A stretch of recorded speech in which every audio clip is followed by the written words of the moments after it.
ہم جب کبھی بھی غیر مسلمانوں سے بات کرتے ہیں، اللہ تعالیٰ فرماتے تعالوا الی کلمۃ سواء بیننا و بینکم، آؤ ہم اس بات کی طرف جو آپ اور ہم میں یکساں ہے۔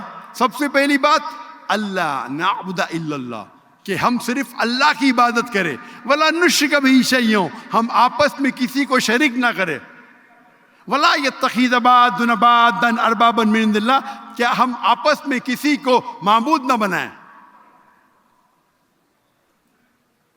فَإِن تَوَلَّوْا فَقُولُوا اشْهَدُوا بِأَنَّا مُسْلِمُونَ، اور اگر وہ نہ مانے تو ہم شہادت دیتے کہ ہم مسلم ہیں۔ تو یہ کتاب آپ کو ہدایت دے رہا ہے کس طریقے سے آپ کو باقی لوگ سے دعوت دینا چاہیے۔ یہ قرآن ہمیں سمجھا رہا ہے، ہمیں سکھا رہا ہے کہ آپ باقی لوگوں کو یہ دعوت پہنچاؤ۔ تعالوا الی کلمۃ سواء بیننا و بینکم، آؤ ہم اس بات کی طرف جو آپ اور ہم میں یکساں ہے۔ سب سے پہلی بات اللہ نعبد الا اللہ، کہ ہم صرف ایک اللہ کی عبادت کرتے۔